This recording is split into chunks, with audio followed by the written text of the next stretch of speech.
terms of the agile and the traditional waterfall, what are the key differences we've been discussing that so far. Mhm. So highest value tops the priority, whatever is important for the customer, for the business, that's what is delivered.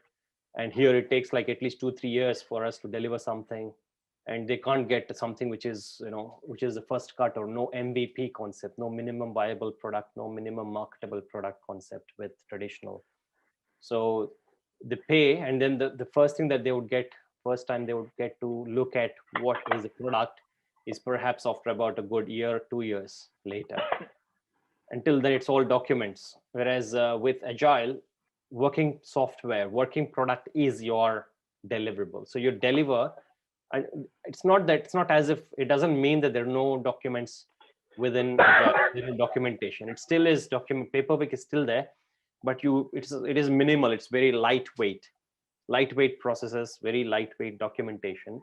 And the focus is more on actually delivering the website, the application, the web application, the enterprise app, or whatever it is, that the platform, digital platform that we're working on.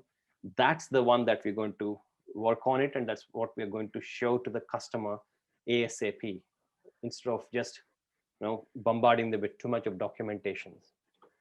And the responding to change is critical, whereas here baseline change control, it's a manic thing here with traditional waterfall. As I was telling you, you baseline, and then you've got the initial first change, whatever will, even to make a simple cosmetic change, it goes through all, there is what we call as a change request process, CR process. All that is cumbersome and trouble, very, very, very rigorous, and unfortunately that is only adding to the time, the effort, and the cost. Whereas with agile, it's easy to make any change, because you are ready to accept change as it is. It's iterative and incremental, so you can keep improving the product, you can keep making the changes and deliver it in increments. Whereas here it's not like that. It's basically, you've got the waterfall built in. So if you want to do something, again, you got to go back and start with the requirements, then design, then architecture, then you've got the low level design, then the development and testing. So by the time the actual product gets tested the first time, it would be a good 15 months or 16 months. Whereas with agile, it's not like that. You actually would like to start the testing right from the day one. So you want to minimize the defects. Feedback, continuous improvement. Obviously, you are engaging the customers early on. So that's what we call in agile as failing fast. So you fail fast with agile. Yeah.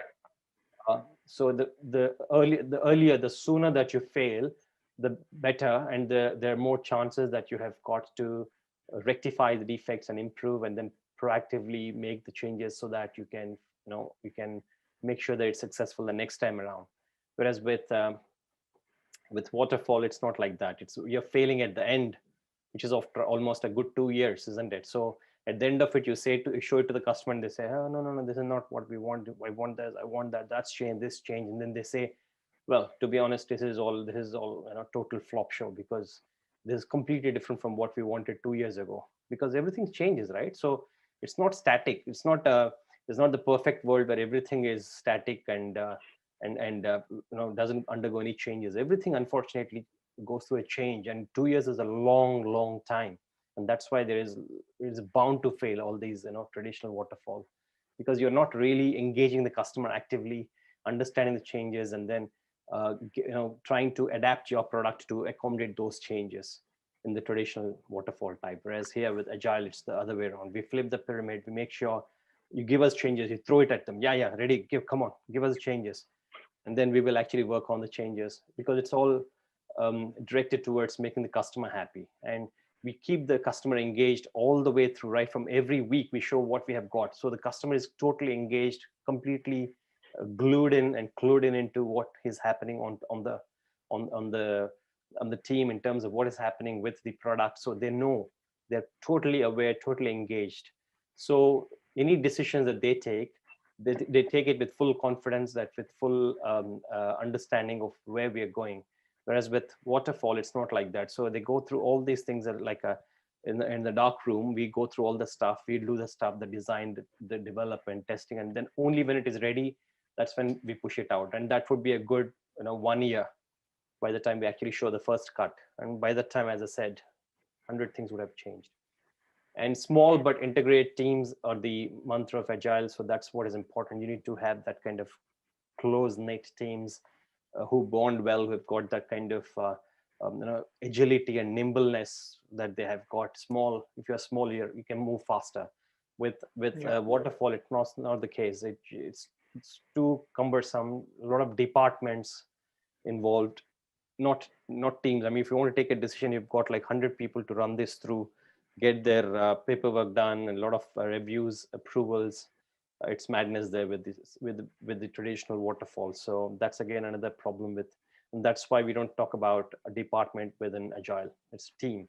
It's a multidisciplinary, cross functional, cross skilled, multi skilled teams here working in Agile, and that's why you can take things quicker, decisions faster, and you can release the product quicker, the features quicker.